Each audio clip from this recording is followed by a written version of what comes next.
하나님 말씀 봉독하는 시간 갖도록 하겠습니다. 오늘 우리에게 주신 말씀은 요한계시록 성경의 마지막 말씀입니다. 요한계시록 3장 1절에서 6절까지의 말씀입니다. 우리 하나님 말씀 우리 자리에서 일어나셔서 함께 봉독하시면 좋겠습니다. 요한계시록 3장 1절에서 6절까지의 말씀 우리 한 절씩 교독하시고 마지막 절 합독입니다. 요한계시록 3장 큰 목소리로 같이 해주시면 감사하겠습니다. 1절입니다. 사대 교회의 사제에게 편지하라. 하나님의 7영과 7뼈를 가지신 이가 이르시되 내가 내 행위를 아노니 내가 살았다 하는 이름은 가졌으나 죽은 자로다. 너는 일깨어 그 남은 죽게 된 것을 굳건하게 알아. 내 하나님 앞에 내 행위에 온전한 것을 찾지 못하였노니. 그러므로 내가 어떻게 받았으며 어떻게 들었는지 생각하고 지켜 회개하라. 만일 일깨지 아니하면 내가 도둑같이 이르리니 어느 때에 내게 이르는지 내가 알지 못하리라. 그러나 사대에 그 옷을 더럽히지 아니한 자 몇 명이 내게 있어 흰옷을 입고 나와 함께 다니리니 그들은 합당한 자인 용고라. 이기는 자는 이와 같이 흰옷을 입을 것이요 내가 그 이름을 생명책에서 결코 지우지 아니하고 그 이름을 내 아버지 앞과 그의 천사들 앞에서 시인하리라. 귀에 있는 자는 성령이 교회들에게 하시는 말씀을 들을지어다. 아멘. 고맙고 감사하신 아버지 하나님, 오늘 우리로 예배의 자리로 부르셔서 하나님 앞에 예배할 수 있는 은혜 주시니 감사합니다. 특별히 오늘 우리가 하나님 앞에 나오며 봉헌합니다. 드려진 예물 가운데 하나님 기뻐 받으시고 아버지 하나님 어렵게 드려진 예물임을 우리 하나님 아시오니 모든 성도님들의 마음 가운데 하나님의 풍성함을 더하여 주시고 하나님의 위로의 손길이 넘쳐날 수 있도록 아버지 하나님 삶의 자리를 지켜주시고 어려운 시절 속에 물질로 말미암아 고통당하지 아니하고 하나님께 늘 형통케 하시는 그 은혜가 우리 길복 공동체의 모든 성도들의 삶 가운데 임하게 하시고 아울러 영상으로 함께하는 우리 하늘나무교회 성도들 가운데도 또 하늘나무교회 가운데도 하나님께서 채우시고 또한 공급하여 주시옵소서. 오늘도 아버지 하나님 말씀 앞에 섭니다. 아버지 하나님 그 옛날 아시아의 교회들에게 보냈던 그 말씀들을 오늘 우리 시대의 교회의 말씀으로 받기를 원하오니 성령께서 우리의 눈과 귀를 열어주시고 우리의 마음을 주장해 주시어서 교회에게 하시는 말씀을 우리가 귀를 열고 마음을 열고 경청할 수 있도록 성령 하나님 우리와 함께하여 주시옵소서. 모든 말씀을 권하신 예수님의 이름으로 감사하며 기도드렸습니다. 아멘. 예, 앉으시겠습니다. 제가 주일학교 다닐 때, 그러니까 벌써 아주 오래전 얘기네요. 네. 매주일 설교 말씀을 듣기 전에 꼭 함께 불렀던 찬양이 있습니다. 전사님께도 여쭤봤더니 이전사님도 주일학교 때 불렀다고 하는데요. 바로 이 찬양입니다. 영상으로 한번 보실까요?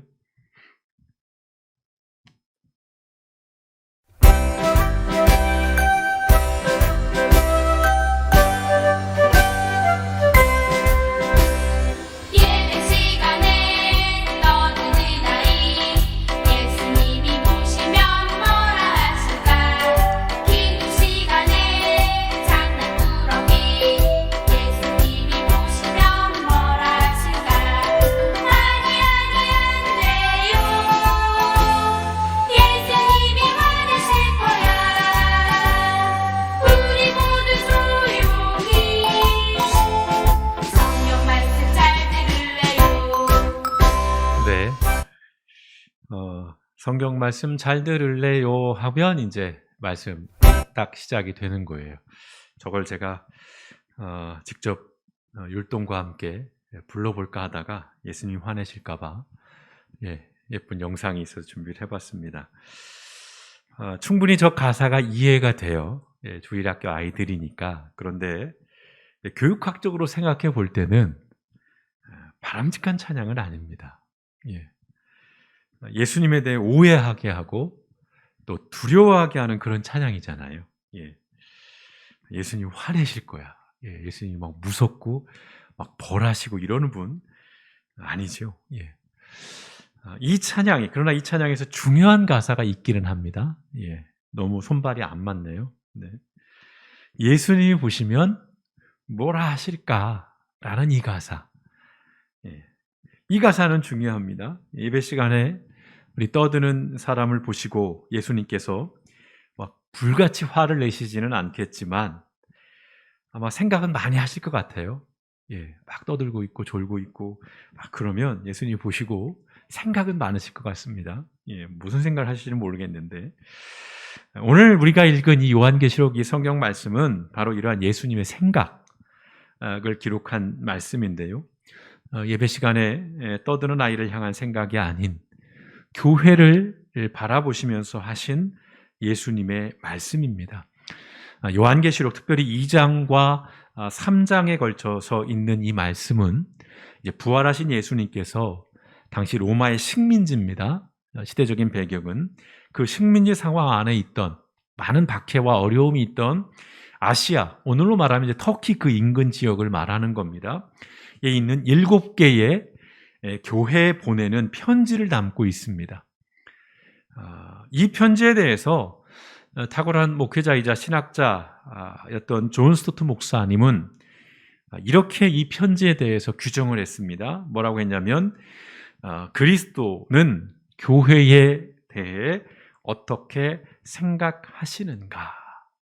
이 편지를 이렇게 정의를 한 거예요. 뭐냐? 요약해보면 그리스도는, 예수님은 교회에 대해서 어떻게 생각하시는가? 라는 거예요.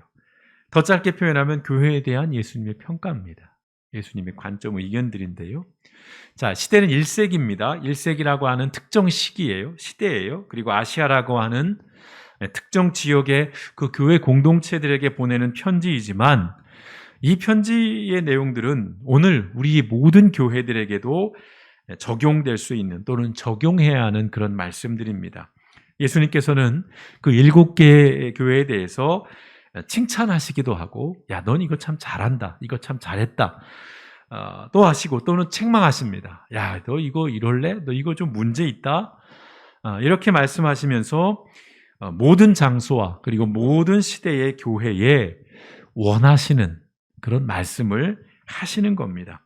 짧게 요약을 해보겠습니다. 7개의 교회에 대해서 뭐라고 말씀을 하시는지. 자, 첫 번째로 에베소 교회에 보낸 편지에서는 이겁니다. 에베소 교회에 대해서는 사랑의 교회가 되라. 사랑의 교회가 되라. 촉구를 하시고요. 두 번째, 서머나 교회에는 핍박 가운데서도 굳게 서라 라고 하는 그런 권면을 주십니다. 그러니까 장점과 단점들을 이렇게 보완점들 또는 어떤 격려하는 부분들을 담고 있는 것이죠.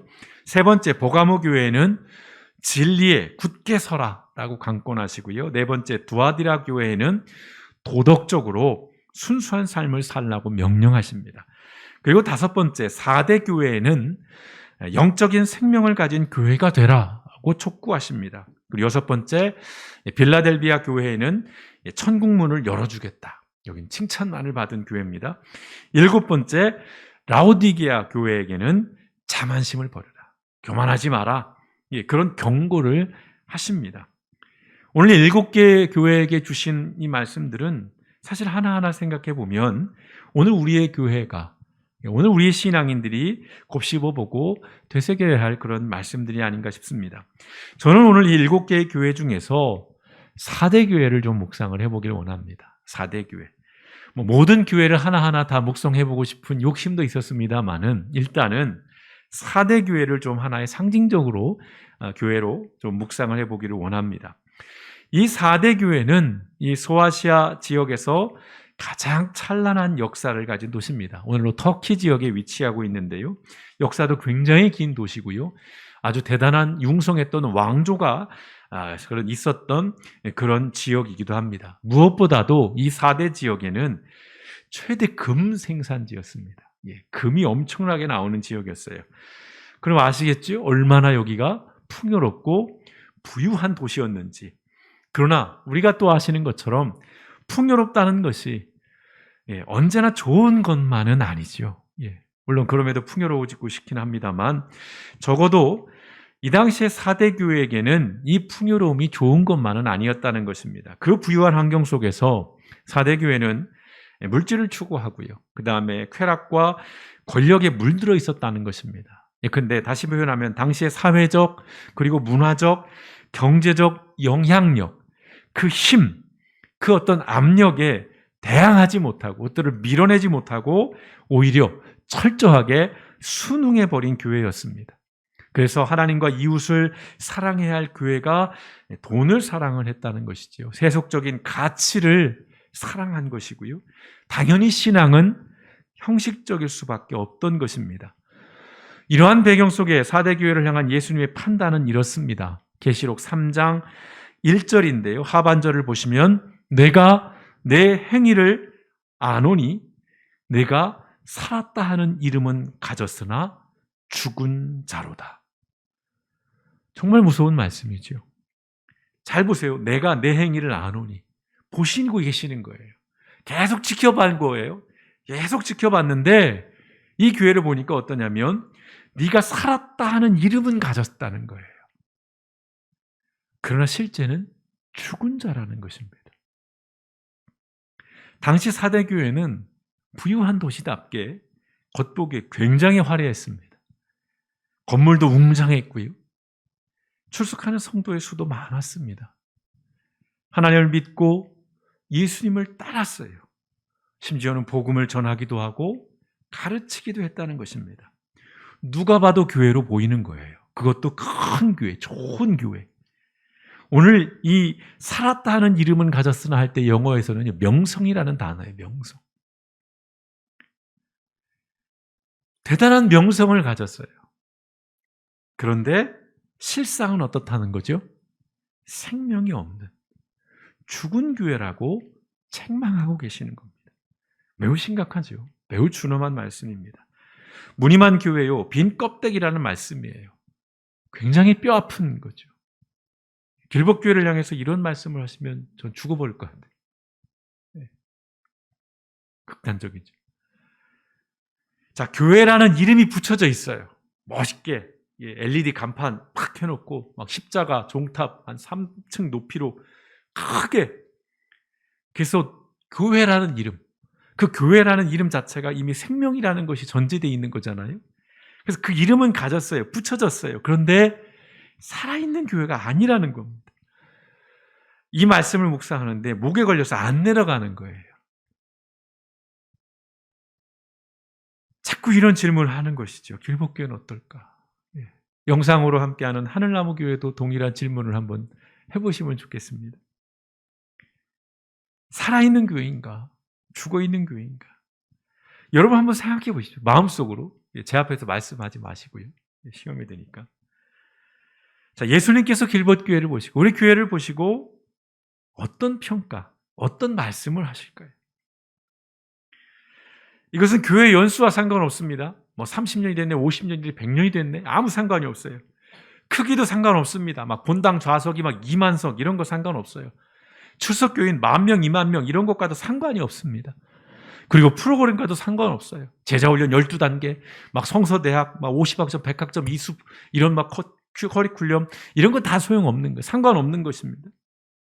그럼 뭐와 상관이 있는 걸까요? 이것은 교회의 존재 목적과 존재 방식과 상관이 있는 것입니다.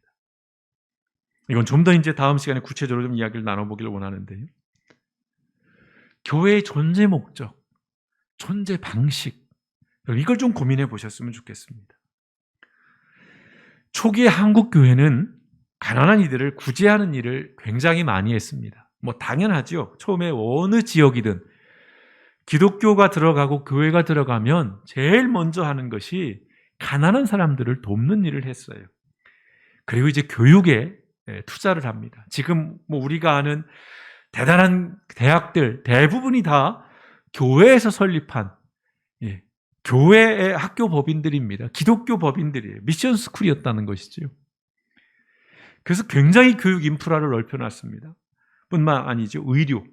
지금 우리가 아는 유명한 병원들 대부분 시작은 선교사님들, 의료, 의사들이 와서 다 그렇게 어떤 현대적인 병원들을 만들어 놨습니다. 뿐만 아니라 문화적인 부분에서도 굉장히 선도적인 역할을 했습니다. 계몽운동도 많이 했고 여러 가지 사회운동들도 굉장히 많이 했습니다. 특별히 우리나라 현실 속에서는 민주주의 발전에도 굉장히 기여를 합니다. 천주교가 많이 부각이 됩니다만 정의사제 구현단 뭐 이런 분들 때문에 그러나 기독교도 이 민주주의 발전에 있어서 굉장히 많은 일을 했습니다. 그 역사도 또 대단해요. 그런데 물론 제가 드리고자 하는 말씀은 뭐냐면 제가 말씀드린 이러한 것들, 가난한 사람을 구제하고 교육에 힘을 쓰고 의료 사역을 하고 문화적인 부분, 심지어 민주화 어떤 사회를 바꾸고 뭐 이런 것들이 교회의 궁극적인 존재 이유는 아니에요, 사실은. 그건 하나의 과정이요, 매개체일 뿐인데요. 다만 적어도 그 시대마다 그간의 교회들은 필요한 역할들을 감당해 왔다는 것입니다. 그래서 생각해 보자는 거예요. 그럼 지금 적어도 2022년 이 시대 속에서 이 땅에 있는 교회들, 굳이 이 땅까지 아니고 콕 집어서 우리 길벗 교회는 그렇다면 이 시대에 어떤 필요한 역할들을 감당하고 있는가를 생각해 보는 것입니다. 예수님께서 4대 교회를 죽은 교회라 책망하시면서 이렇게 말씀을 이어가십니다. 3장 2절 말씀 같이 읽어볼까요? 시작. 너는 일깨어 그 남은 바 죽게 된 것을 굳건하게 하라. 내 하나님 앞에 내 행위에 온전한 것을 찾지 못하였노니. 자, 4대 교회는 7개 교회 중에서 아까 마지막으로 말씀드렸던 라오디게아 교회와 함께 칭찬은 받지 못한 책망과 경고만을 받은 교회입니다. 안타깝게도. 그렇다고 해서 예수님이 이 교회를 포기하지 않습니다. 넌 끝났어. 이제 너랑 나랑 이제 say goodbye. 이게 아니에요.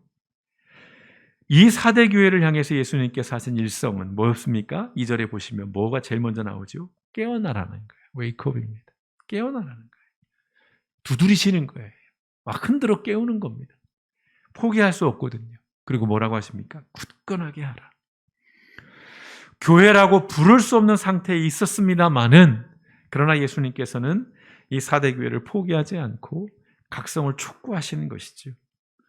4대 교회는 스스로는 화려하고 명성이 있음을 자랑했어요. 자부했어요. 야, 우리가 교회야. 우리가 생명이 있어. 우리 멋지지? 막 이랬다는 것이죠. 그리고 그걸 굉장히 만족해 했습니다.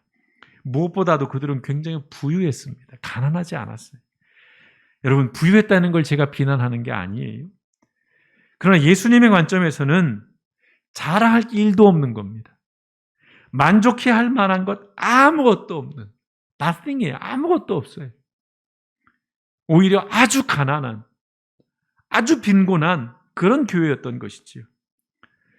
그런 4대 교회를 향해서 예수님은 이제 다시 살아있는 교회가 되는 방법을 제시해 주십니다. 3절입니다. 같이 읽어보겠습니다. 시작. 그러므로 내가 어떻게 받았으며 어떻게 들었는지 생각하고 지켜 회개하라. 만일 일깨지 아니하면 내가 도둑같이 이르리니 어느 때에 내게 이르는지 내가 알지 못하리라. 자, 오늘 이 말씀에는 3가지 명령이 동사로 담겨 있습니다. 짧게 보실까요? 첫째는 뭐가 나옵니까? 생각하라는 거예요. 생각하라. 제가 자주 말씀드리는 동사 가운데 하나입니다. 생각하라는 것입니다. 너희가 복음을 어떻게 받았는지, 어떻게 예수를 믿게 되었고 그 복음을 어떻게 들었는지를 생각하라는 것입니다. 결코 쉽게 듣지 않았거든요. 여러분, 우리는 복음이 지금 너무 쉽지만 1세기예요. 로마 식민지입니다. 목숨을 걸고 예수 믿던 시절이에요. 내가 예수쟁이라는 것을 말하는 순간 나는 목숨이 없는 담보를 하고 예수 믿는 시절이었다는 걸 기억하셔야 돼요. 복음을 어떻게 받았고 들었는지를 생각하라는 것입니다. 무슨 말씀일까요? 처음으로 돌아가 보라는 거예요. 처음으로. 여러분, 누구나 처음부터 변질되고 타락하진 않습니다. 우리가 아는 세상의 그 많은 흉악한 독재자들, 그 어떤 대단한 그 어떤 흉폭한 폭군들 처음부터 그러지 않았어요. 그런 사람은 없습니다. 4대교도 마찬가지였어요. 처음부터 그렇게 빈 껍데기 교회는 아니었습니다. 여러분, 생각을 멈추면 변질돼요. 넘어집니다. 자전거 페달과 같은 거예요. 페달을 왜 밟습니까? 안 넘어지려고 밟는 거예요. 생각하는 게 더러 힘듭니다. 더러 번거로워요. 신앙생활 뭐 이렇게 복잡하게 하라고 그러지? 왜 저렇게 어렵게 하라고 그러지? 예, 저도 생각을 안 하면 좋을 것 같아요. 편할 것 같습니다. 그러나 그것은 잠시예요. 넘어집니다. 변질돼요. 신앙의 삶은 뭘까요? 생각을 멈추지 않는 게 신앙의 삶입니다. 생각해보면.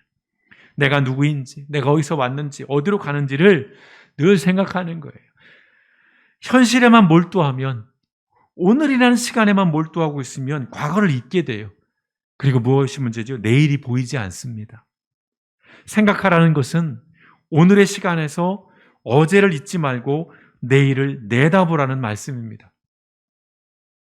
최근에 어떤 유명한 목사님이 설교 시간에 그랬어요.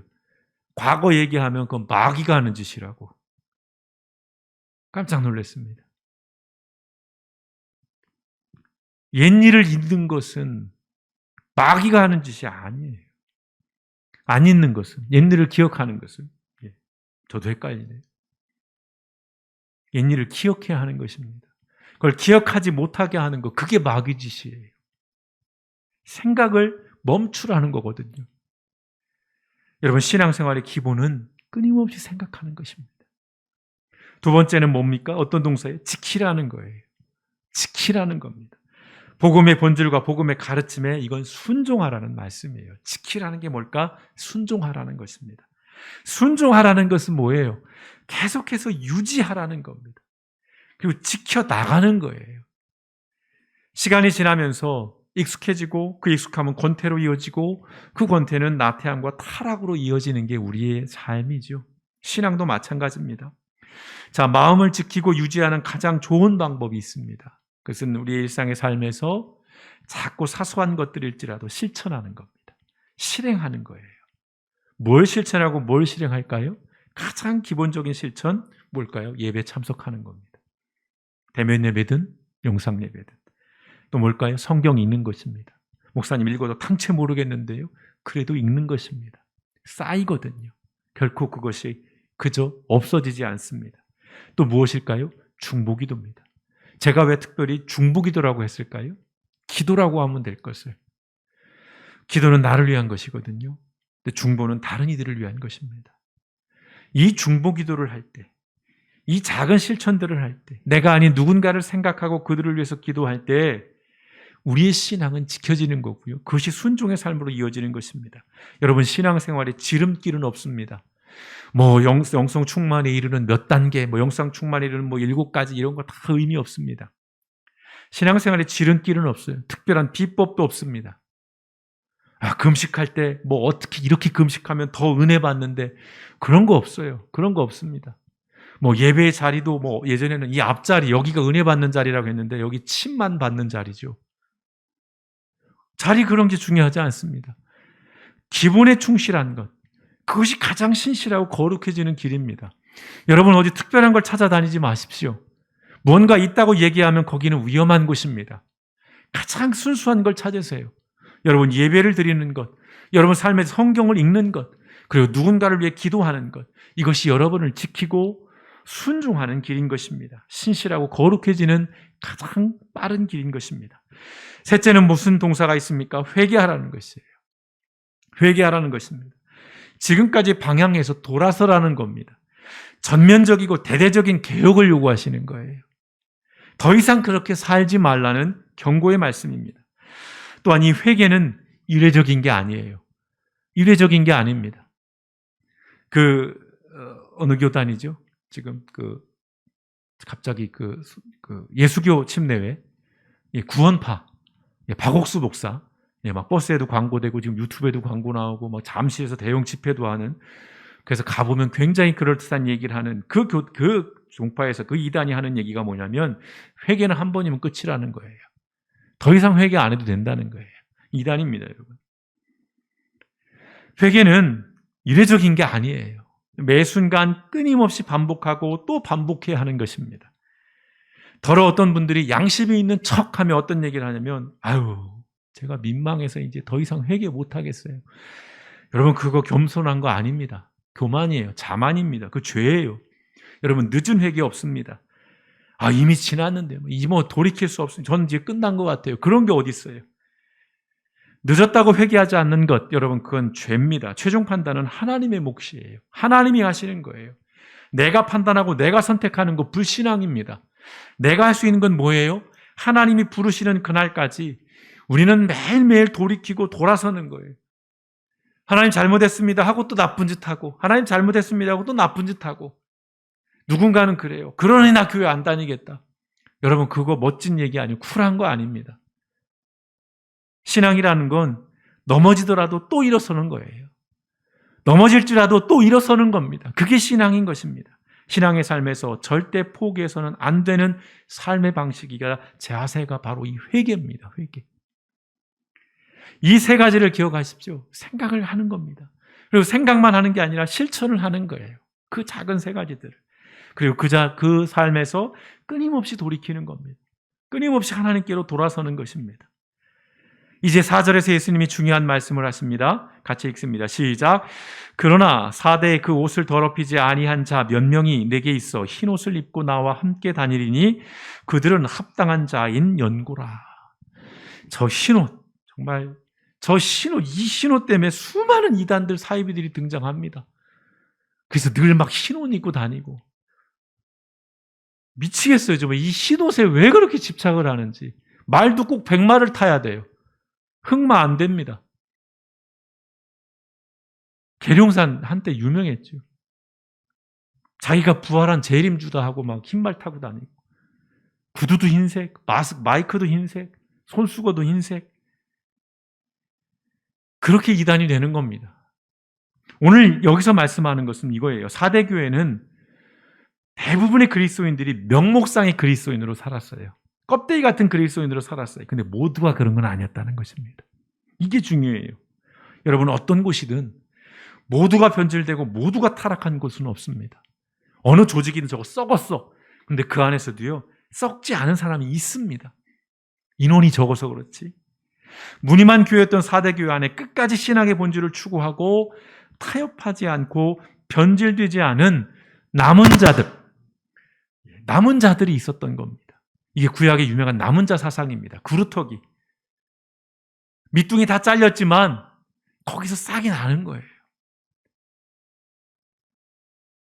이 남은 자들을 향해서 흰옷 입은 사람이라고 표현하는 것입니다. 그러니까 흰옷은 뭐 대단한 게 아니라 소수였지만 생명을 가진 자들을 표현하는 것입니다. 작고 연약한 새싹 하나로부터 숲이 시작되는 겁니다. 수만 그루의 나무가 한꺼번에, 아니요, 그게 아니에요. 풀 한 포기로부터 숲이 시작이 되는 겁니다. 폐허 속에서 생명을 가진 한 사람만 있어도 하나님께서는 그 한 사람을 통해서 일하십니다. 구약에서 끊임없이 말씀하시잖아요. 네가 거리에 나가봐라. 그래서 의로운 사람, 한 사람만 있다면 내가 심판하지 않겠다. 멸망시키지 않겠다. 아브라함이 예수님과 하나님과 딜을 할 때도 그랬잖아요. 50명이 됩니까? 40명이 됩니까? 30명이 됩니까? 10명이면 됩니까? 많은 사람이 필요하지 않아요. 한 사람입니다. 한 사람만 있어도 그 공동체를 치유하시고 회복시키신다는 거예요. 우리 한국교회가 또는 우리 길벗교회가 정말 생명이 있는 살아있는 교회가 계속해 되기 위해서는 바로 이 소수일지라도 흰옷을 입은 사람이면 충분하다는 것이. 더 많은 사람과 더 많은 큰 건물과 더 많은 물질이 필요한 것이 아닙니다. 오늘 우리 교회가 왜 이렇게 어려울까? 돈이 없어서 그래? 사람이 없어서 그래? 건물이 없어서 그래? 아니요. 한국교회만큼 대단한 교회 세계에 없습니다. 세계 1위예요. 1위. 넘버1입니다. 한국교회가. 오죽했으면 외국의 목사님들이 한국교회 탐방을 와요. 우리가 예전에 선지국 연수생을 보낸 것처럼 영국의 교회가, 미국의 교회가, 유럽의 교회들이 한국교회로 와서 배우자고 하는 거예요. 여긴 왜 이렇게 부흥했는가?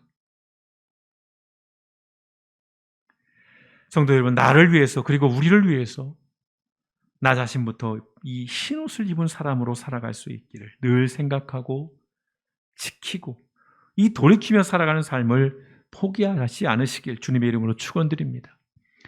이런 삶을 살 때 진짜 축복이 임하는데요. 어떤 축복일까요? 5절입니다. 같이 읽습니다. 시작. 이기는 자는 이와 같이 흰옷을 입을 것이요 내가 그 이름을 생명책에서 결코 지우지 아니하고 그 이름을 내 아버지 앞과 그의 천사들 앞에서 시인하리라. 아멘. 이기는 자.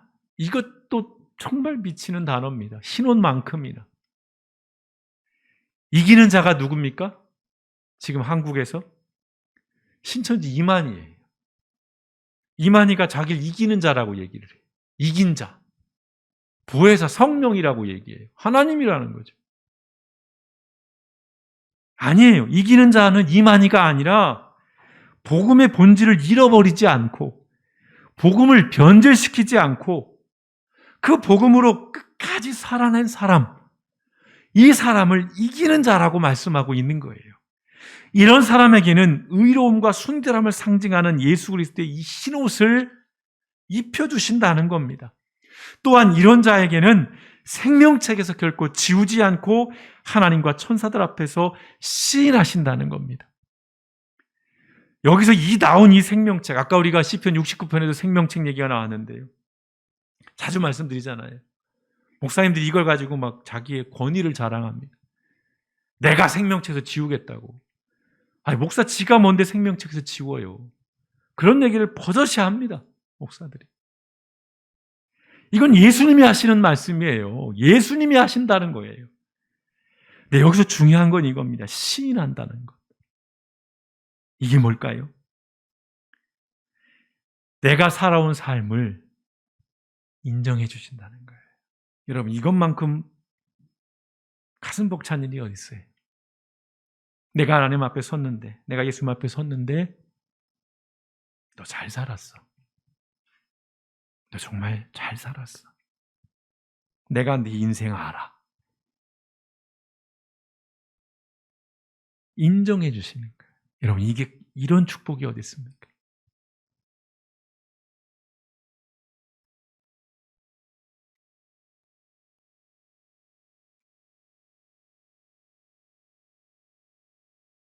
저는 그걸 기대해 보고요.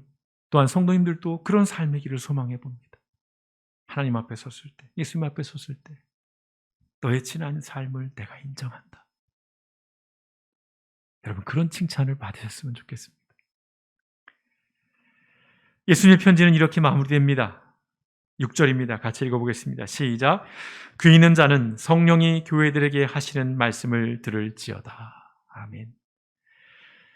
이 표현은요, 7개 편지 모두에게 이 말씀으로 끝을 맺어요. 예수님의 말씀을 가벼이 여기지 말고 소홀히 듣지 말라는 경고의 말씀입니다. 처음에는 두렵고 떨림으로 예수의 말씀을 듣습니다. 그러나 시간이 지나면서 사람들의 귀는 무뎌져요. 마음은 식어집니다. 그래서 디모데후서 4장 3절에 4절에는 이런 말씀이 있습니다. 읽겠습니다. 시작. 때가 이르니 사람이 바른 교훈을 받지 아니하며 귀가 가려워서 자기의 사욕을 따를 스승을 많이 두고 또 그 귀를 진리에서 돌이켜 허탄한 이야기를 따르리라. 이제 귀찮은 거예요. 듣기 싫은 겁니다. 우리 목사님 저 얘기 벌써 몇 년째야. 내가 저거 매주일 설교 준비 좀 하지. 다른 얘기 듣고 싶은데 맨날 똑같은 얘기. 뭐 이제 이렇다는 거죠. 그러면서 다른 게 이제 귀에 들어와요. 막 스승을 많이 둡니다. 그러면서 허탄한 이야기를 따라가는 거예요. 오늘날 허탄한 이야기들이 얼마나 많습니까?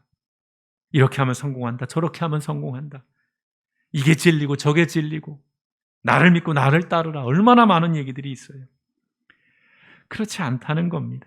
귀 있는 자는 성령이 하시는 말씀을 들을지어다. 예수님께 4대 교회를 통해서 오늘 우리의 교회에게 주시는 말씀은 이것입니다. 첫째입니다. 무서워하지 마십시오. 금방 끝나요. 또다시 첫째가 웬 말이야. 끝날 때 다 됐는데. 두려워하지 마십시오. 오늘 이 4대 교회를 주시는 말씀을 통해서 우리가 얻어야 될 교훈입니다. 생명이 없는 빈 껍데기 같은 신앙을 버려야 삽니다. 교회를 다니고 하나님을 부르고 예수님을 찾는다고 살아있는 신앙이 아닙니다, 여러분. 두 번째, 행함이 없는 이원론적인 신앙을 버려야 합니다. 교회는 깨끗하고 세상은 더럽다는 생각을 버리십시오. 교회도 더러울 수 있습니다. 목사도 더러울 수 있습니다. 셋째, 기복신앙과 물질주의, 성공지향적인 신앙을 버려야 합니다. 가난해지라는 말씀은 아니고요. 실패하라는 말씀이 아닙니다. 교회가 세상적인 가치와 기준을 따를 때 더 이상 교회라고 말할 수 없다는 것입니다. 교회의 힘은 다름에서 나옵니다. 좀 더 자세한 말씀은 이제 이어지는 우리 다음 주의 말씀을 통해서 우리가 함께 나누겠는데요.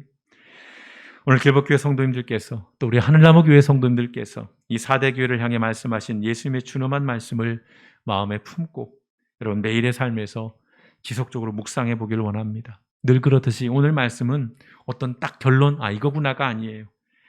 이걸 품어보자는 것입니다. 뭐예요? 계시록 3장 1절 같이 읽습니다.